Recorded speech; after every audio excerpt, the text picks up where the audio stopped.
Buenas noches, Memo. Te envío un gran saludo a ti y a toda la comunidad de Cuenta Historias.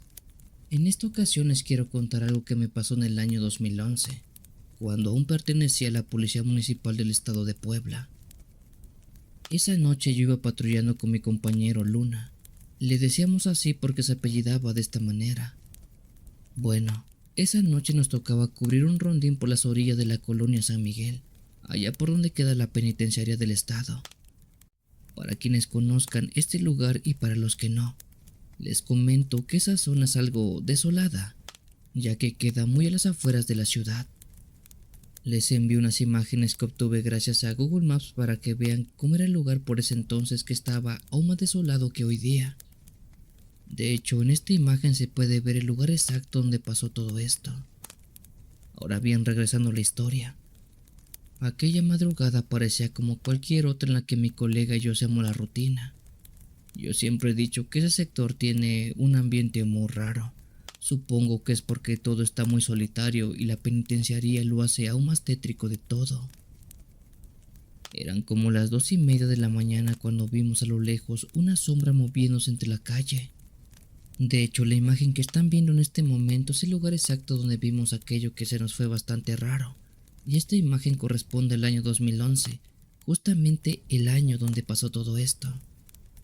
Cuando vimos aquello yo pensé que se podría tratar de un borracho o de alguien que regresaba del trabajo ya a altas horas, pero cuando enfocamos bien las luces de la patrulla nos dimos cuenta que aquello que estábamos viendo se trataba de una señora ya grande, como de unos 60 o 70 años, que estaba caminando completamente descalza, con los pies todos llenos de tierra, con ropa media rota y suelta en la banqueta. Cuando la vimos se nos hizo extraño su comportamiento, ya que iba moviendo mucho las manos como si estuviera discutiendo o platicando con alguien, pero la señora iba completamente sola. De verdad les juro que se veía como si estuviera peleando con alguien.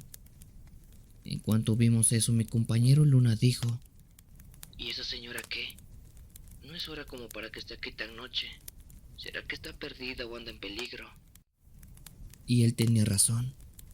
Esa parte de la colonia está casi apagada y cerca de la penitenciaría, y aunque no lo digan mucho, por ahí hay gente rara que se esconde entre los matorrales. Fue por ello que nos acercamos lento, bajamos la velocidad, y en cuanto la alumbramos bien, la señora se detuvo como si hubiera estado esperándonos. Ella tenía el cabello largo gris, enmarañado, y los ojos se le veían muy perdidos, como desorbitados. Pero lo que más nos sacó de onda fue cómo hablaba.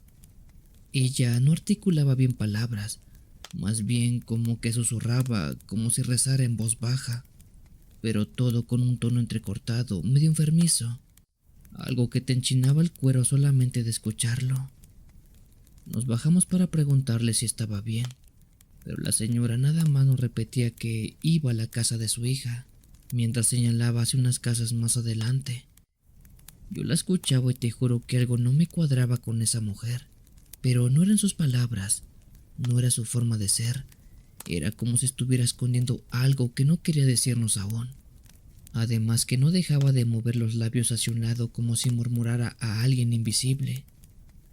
Yo volteé a ver a Luna y le dije con la mirada que mejor no la dejáramos seguir caminando sola, así que le dijimos a la señora que subiera a la patrulla y nosotros la llevaríamos hasta la casa de su hija. La señora aceptó sin mayor problema, pero cuando entró a la parte trasera del vehículo, noté algo que nunca se me va a olvidar. Apenas cerramos la puerta, la viejita hizo un gesto como de molestia. Volteó hacia la ventana, se inclinó un poco y empezó a hablar con voz baja, pero no a nosotros. Era hacia el asiento vacío junto a ella, como si alguien fuera sentado ahí, pero ahí no había nadie. Eso sí me puso tenso porque la viejita no venía borracha ni drogada, pero sí estaba medio disociada, como cuando una persona ya vive en su propia realidad. Durante todo el camino iba murmurando, moviendo los dedos como si contara algo o como si recibiera órdenes. Luna se me quedó viendo y me dijo muy bajito: Esta señora no está bien. Neta, no sé cómo es que anduvo caminando tan noche por aquella carretera. Yo solo asentí porque era más que claro que tenía razón. Después de unos minutos llegamos a la dirección que nos dio la señora. Aquella se trataba de una casita sencilla, con una reja vieja y una luz amarilla que parpadeaba.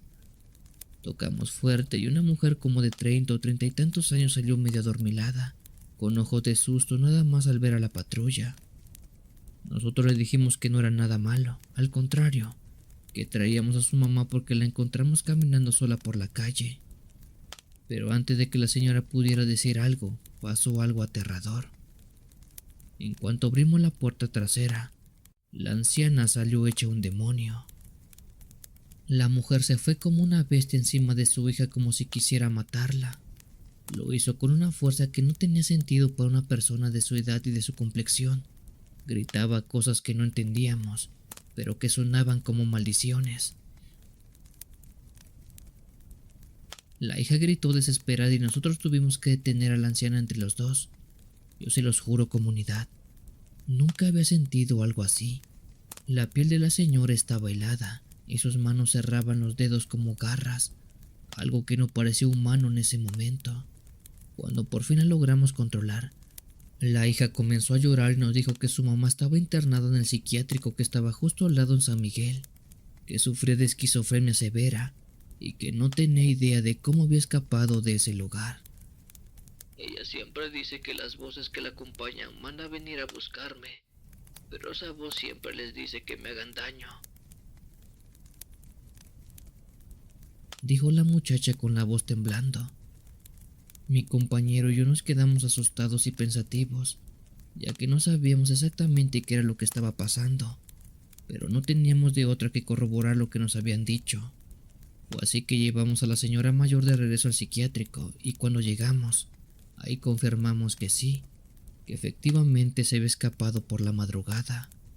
La entregamos, firmamos unos papeles, pero antes de irnos, mientras la enfermera la ingresaba, la anciana se nos quedó viendo desde el pasillo y en ese momento movió los labios de nuevo, susurrando algo hacia nosotros.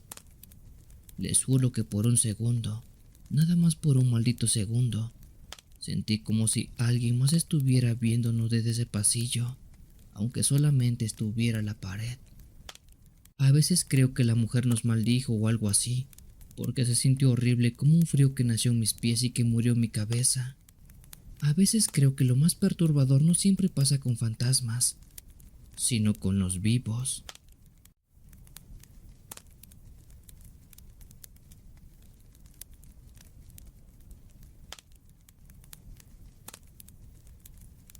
Si los relatos te están gustando, te invito a dejarnos un like y suscribirte a esta gran familia de lo paranormal. Continuamos.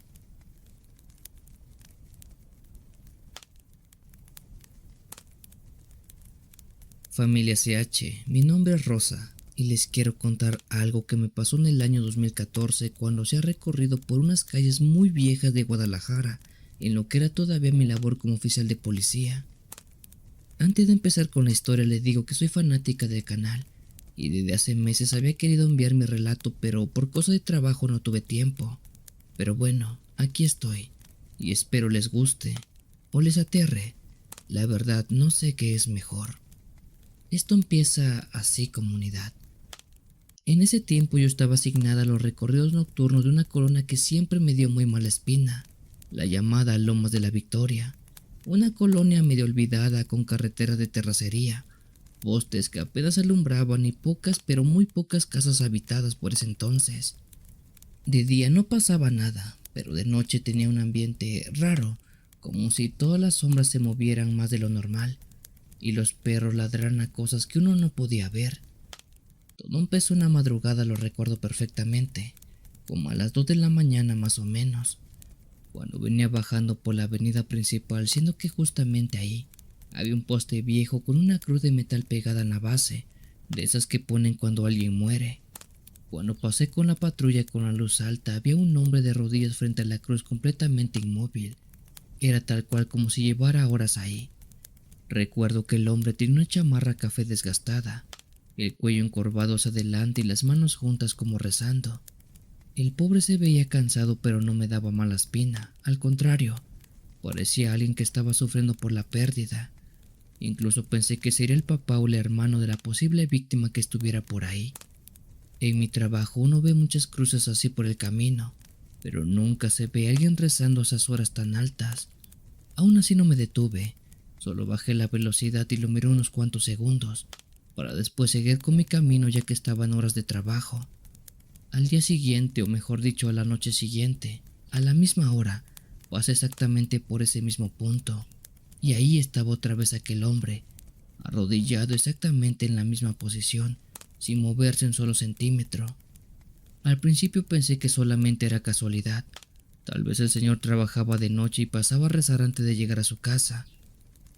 Pero así pasaron 3, 4, 5 noches y siempre lo veía ahí, sin falta y sin importar si hacía frío o llovía.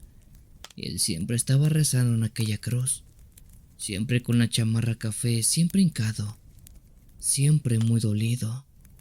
Les juro que había un momento donde sentía algo que no estaba bien, porque su postura nunca variaba, y aunque pasaba alineada con la patrulla, nunca lograba verle la cara bien. Siempre tenía la cabeza inclinada hacia aquella cruz. Después de casi 2 semanas así, una noche me ganó la intriga. Me paré a unos metros con la patrulla, luego bajé despacio para no espantarlo, y le dije algo a aquel hombre. Buenas noches. Dígame, señor, ¿usted se encuentra bien? Lo he visto aquí varias veces rezando y solamente me causa intriga saber qué hace. El hombre se levantó despacio, casi sin hacer ruido, y cuando me miró sentí una presión en el pecho que no puedo explicarla. El hombre tenía un rostro cansado, como si no hubiera dormido en días, los ojos rojos, pero no por irritación, más bien era que hubiera estado llorando por mucho tiempo. Después me dijo con una voz muy suave pero muy triste: Le rezo a la cruz de mi hijo, mi muchachito, pues aquí me lo mataron. Al escuchar eso me quedé sin palabras. Le pedí disculpas por molestarlo y le dije que si necesitaba ayuda podría ayudarlo, ya sea llevarlo a su casa o levantar algún reporte en caso que no se hubiera levantado alguno. Pero él solamente negó con la cabeza y volvió a arrodillarse para seguir rezando. Después de ello lo dejé ahí, sintiéndome mal por haberlo interrumpido. Esa noche me quedé pensando en él, en su dolor, y hasta me prometí llevarle una veladora la próxima vez que lo viera ahí, rezando como siempre. Unos días durante la tarde me volvió a tocar hacer aquella ruta, pero esta vez con luz de sol. Cuando llegué al poste vi una joven como de unos 20 años colocando flores nuevas en la base de aquella cruz. Al ver eso me sentí mal por lo ocurrido y quise disculparme con este familiar también. Así que me detuve porque pensé que quizás era algún familiar, alguna hija, alguna hermana del hombre que habían fallecido. Me acerqué con tranquilidad y le di las buenas tardes. Le pregunté si era familiar del señor que venía a rezar todas las noches. Cuando yo le dije eso, la muchacha se quedó con la cara congelada. Me miró como si hubiera escuchado algo imposible y después me dijo: Señor, ¿qué señor?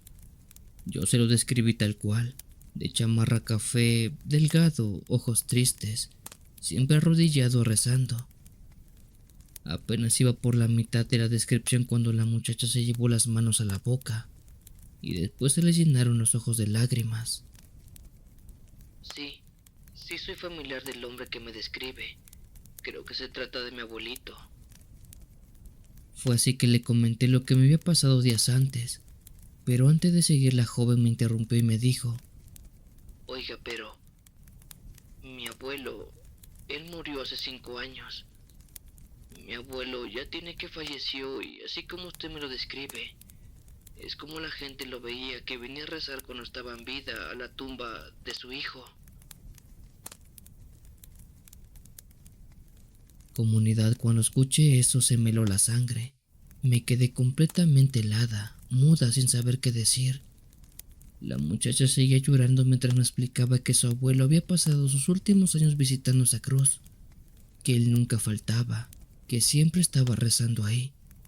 Pero después de su muerte, nadie de la familia se había acercado por las noches porque le daba tristeza recordar aquello. Luego la joven me mostró una fotografía que tenía en su teléfono, y era él, el mismo hombre que yo había visto arrodillado noche tras noche. Pero comunidad, les juro que no puedo explicar lo que yo había visto, pues yo lo había visto como una persona normal, no como un difunto. Vi a alguien de carne y hueso durante días, no a un fantasma. Lo más extraño de todo esto es que días después jamás volví a ver a aquel hombre. Pasé muchas noches por ese tramo, a veces con miedo de volver a verlo, pero el lugar quedó completamente vacío para siempre. Nunca más se me volvió a aparecer, y cada vez que paso junto a esa cruz, no puedo evitar sentir que alguien está ahí, aferrándose al recuerdo de su hijo, rezándole, aunque él tampoco pertenezca a este mundo. Esa noche me quedó claro que los fantasmas existen, pero no siempre se ven como dicen en las películas o las series. Muchas veces se ven como ustedes, o como yo.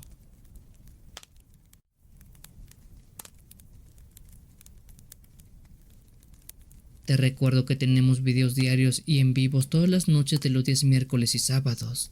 Muchas gracias por tu apoyo. Continuamos.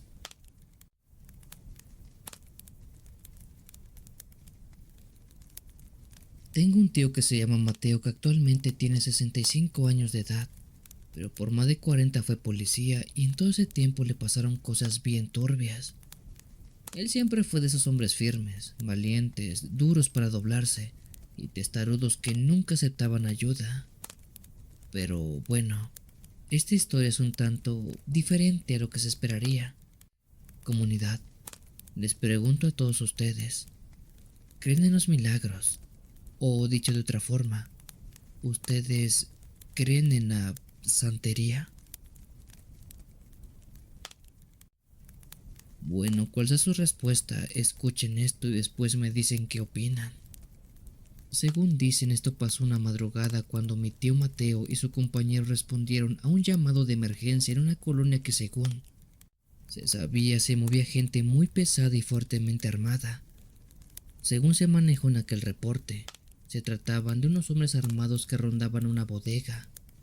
Mi tío y su pareja entraron confiados, creyendo que solamente era una revisión normal, pero ya adentro había 4 sujetos esperándolos tal cual fuera una emboscada. Dicen que el tiroteo fue intenso, que las balas rebotaban por todos lados y que mi tío, en un intento de cubrir a su compañero, recibió un disparo en el pecho y otro en el costado. Los criminales escaparon y su compañero pidió refuerzos gritando que Mateo se estaba desangrando. Esa madrugada lo llevaron al hospital casi sin vida. Yo recuerdo haber llegado con mis papás al amanecer al hospital a enterarnos de la tragedia. Y recuerdo perfectamente ver la cara de mi tía Sonia, la esposa de mi tío Mateo, pues todavía la tengo muy presente a día de hoy. Ella tenía el rostro pálido, ojerosa y ya prácticamente sin lágrimas. Los doctores lo llevaron directamente a terapia intensiva. Estuvo conectado a máquinas por todos lados y nos dijeron que las próximas 48 horas eran decisivas para saber si sobrevivía o no.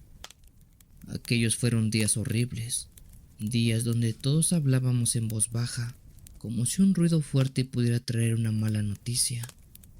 Yo escuchaba a mis tíos rezar, a sus compañeros policías venir a verlo, a los doctores explicar a mi tía el daño severo que tenía, que se estaba haciendo lo posible pero que no les prometía nada a nadie. Fue en ese punto donde mi tía Sonia hizo algo que nadie más se hubiera atrevido a hacer, y lo hizo por amor, yo creo. Una noche sin avisarle a nadie, simplemente se desapareció. Solo dejó dicho que iba a buscar ayuda y nada más, pero nunca especificó a dónde. Ya después ella misma nos contó que fue con una bruja que conocía desde hace años, una mujer mayor que vivía a las orillas de la ciudad, de esas que la gente evitaba tratar porque decía que sabía más de lo que debería, de esas llamadas brujas de verdad. Mi tía llegó suplicándole que salvara la vida de mi tío Mateo, que ella no quería quedarse viuda y que sus hijos eran quienes más lo necesitaban. La bruja escuchó sin moverse, sin parpadear casi, como si ella supiera que Sonia iba a llegar a buscarla. La bruja le dijo que la iba a ayudar, pero el precio no lo iba a pagar ella, sino mi tío. Mi tía aceptó sin entender bien aquello, y la mujer comenzó a trabajar de inmediato. Mi tía nunca quiso repetirnos todo lo que vio aquella noche. Solo decía que la bruja prendió velas negras, que quemó hierbas que olían muy feo como metal caliente, y mientras pasaba eso, ella murmuraba cosas en un idioma que no era español, y al parecer hablaba con alguien invisible que estaba por ahí, en aquel cuarto, pero que mi tía no lograba verlo. Lo único que sí nos dijo fue la última frase que escuchó salir de la boca de la bruja. Ya está hecho. Él no morirá, pero tampoco regresará solo de la muerte. Al día siguiente los doctores dijeron que inexplicablemente mi tío Mateo había mostrado una mejoría que ni ellos sabían cómo explicar. Su corazón estaba reaccionando rápidamente, las heridas se veían menos inflamadas y aunque seguía crítico, ya no estaba en estado de muerte. Después de eso tardó varias semanas en despertar claro, pero despertó, y cuando lo hizo lloramos agradeciéndole a Dios, a los doctores, a todos los que pudiéramos agradecer. Recuerdo que mi tía Sonia se le quedó mirando a su esposo con una expresión que nunca le había visto antes, una mezcla de alivio pero también de miedo. Mi tío regresó a casa meses después, ya caminando y tratando de volver a su vida normal, pero desde el primer día notamos que tenía algo distinto, pues nunca hablaba de la bruja porque mi tía Sonia le contó lo que había hecho, y tampoco hablaba del hospital. Pero de repente se quedaba mirando quieto a una esquina de su sala, como si viera a alguien que no estaba ahí. A veces apagaba la televisión porque decía que escuchaba susurros detrás de él, como si alguien estuviera llamándolo. No se espantaba, pero sí se tensaba mucho, como si sintiera que alguien estaba siguiéndolo. Y una vez le pregunté si estaba bien y él solamente me dijo: No, no estoy bien, hijo. Desde que volví de la muerte siento que alguien más se vino conmigo. Siento que me traje a un difuntito de ahí. Él lo dijo con una calma que me puso más nervioso de lo que yo hubiera esperado. Yo no sabía por qué me dijo exactamente eso, pero con el tiempo mi tío me contó que durante el tiempo que estuvo entre la vida y la muerte, sentía que alguien le agarraba el hombro, que alguien lo sostenía cuando caía y que lo jalaba cuando su corazón se detenía por momentos. Mi tío dice que nunca ha sabido quién era esa persona que lo estuvo cuidando en aquel trance, pero sí podía sentirlo, y esta persona o esta entidad estuvo evitando que él falleciera. Incluso por momentos se cuestionaba y pensaba que era Dios, que él evitaba que él muriera, aunque creo que no era él. Con el tiempo dejó muy claro que eso que estaba con él no era malo, pero tampoco era bueno. Era como un vigilante silencioso que no se iba, que siempre estaba detrás de él, pegado a su sombra, respirándole la nuca, cuidándolo, o tal vez siguiéndolo, esperando que muriera y que algún día pudiera reclamar su alma. Mi tía cada vez que escuchaba decir eso de su esposo, solamente se estremecía, como si recordara el trato que hizo aquella noche con esa bruja. Mi tío a día de hoy sigue vivo, gracias a Dios, y gracias a la bruja que también lo trajo de la muerte. Con el tiempo, claro que mi tía Suna le tuvo que contar todo lo que hizo, pero nadie la juzgó. Al contrario, toda la familia se lo agradeció. Pero desde hace años, cuando voy a su casa, siempre, pero siempre, se siente un frío inexplicable en su pasillo. Y cada vez que doy vueltas por su domicilio, siento como si alguien o algo estuviera por ahí, porque juro por Dios que en más de una ocasión me ha parecido ver una segunda sombra detrás de mi tío. Y eso no es todo. Parece que en su casa ronda algo, algo que no es humano y algo que no es de Dios.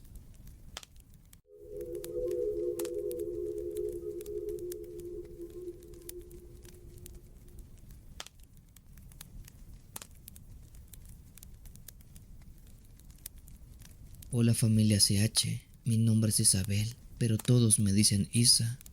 El correo que envió contiene una historia que le pasó a mi cuñado Leonardo, quien me dio autorización de poder contárselas.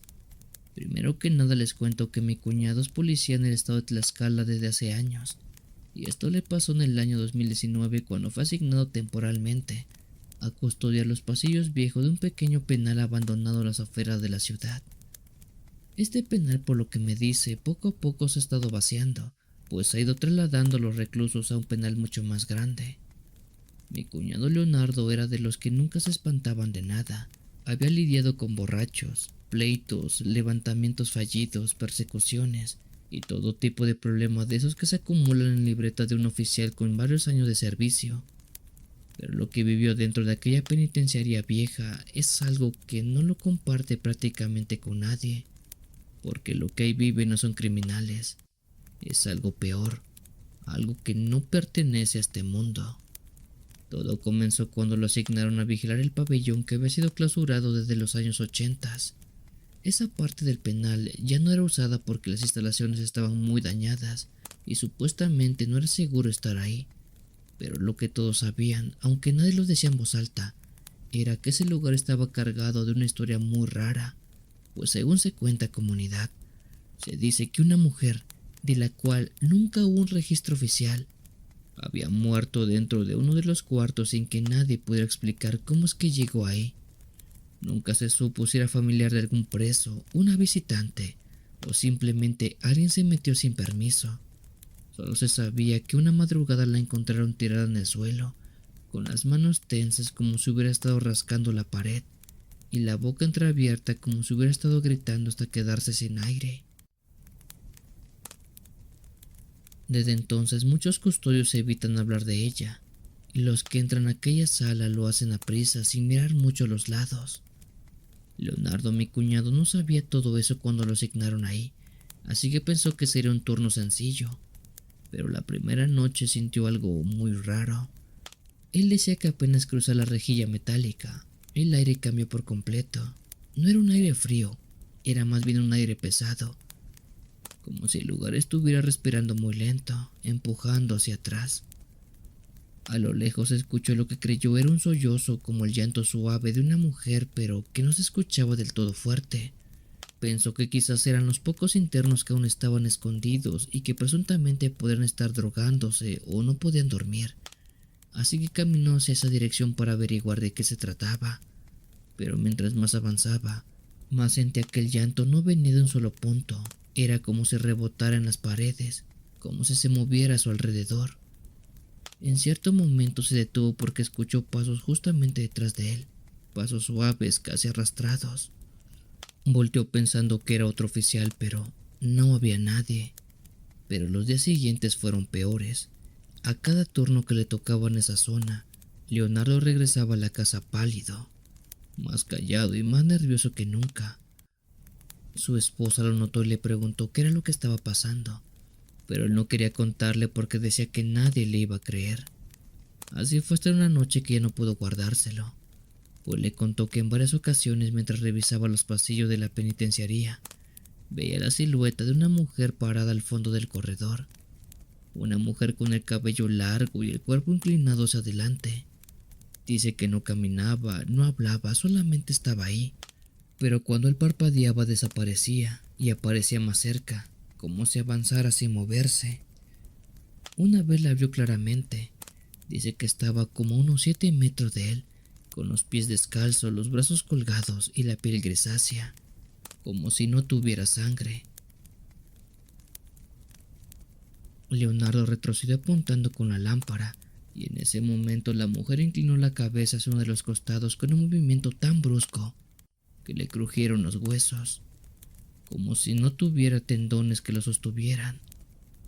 Pero lo que de verdad lo quebró por completo fue algo que le pasó noches después. Dijo que estaba haciendo su ronda cuando escuchó un golpe seco, como si alguien hubiera tirado su cuerpo al piso. Se acercó al cuarto donde había escuchado eso, y dentro había una mujer inclinada sobre algo que Leonardo no quiso describir, aunque era como si estuviera tocando un cuerpo invisible. Cuando la tocó con la lámpara, la mujer se levantó lentamente y él pudo ver su rostro. Dice que esa mujer no tenía ojos, solo cuencas oscuras que parecían hundirse infinitamente hacia adentro, como si eso fuera más un túnel que ojos. La boca estaba torcida hacia un lado, abierta pero sin hacer sonido. Aún así mi cuñado sintió el llanto directamente dentro de su oído, como si la mujer llorara dentro de su cabeza. Él salió corriendo de ahí sin mirar atrás, y jura que mientras lo hacía escuchaba pasos siguiéndolo, pero no eran pasos normales, eran como golpes irregulares, huesos que chocaban contra el cemento. Desde ese día mi cuñado se negó a volver a ese penal, pidió su turno, cambió de zona y se fue de ahí. Pero incluso ya ha pasado mucho tiempo y muy lejos de ese lugar, dice que de vez en cuando tiene sueños con esa mujer, con esa cosa que vio en la penitenciaría, que él cree que esa mujer se le pegó, que su energía lo estuvo persiguiendo y lo sigue siguiendo a día de hoy, pues no sabe exactamente qué es esa cosa que habita ahí. Si la leyenda es cierto, debe tratarse del fantasma de aquella mujer que se desvivió, pero si no, debe ser algo más maligno, más malvado, y no lo sorprende, pues digo, un penal es un lugar lleno de dolor, muerte y tristeza, y es posible que habiten cosas, entidades, demonios, que solamente esperan pegarse a alguien, y en este caso fue mi cuñado Leonardo.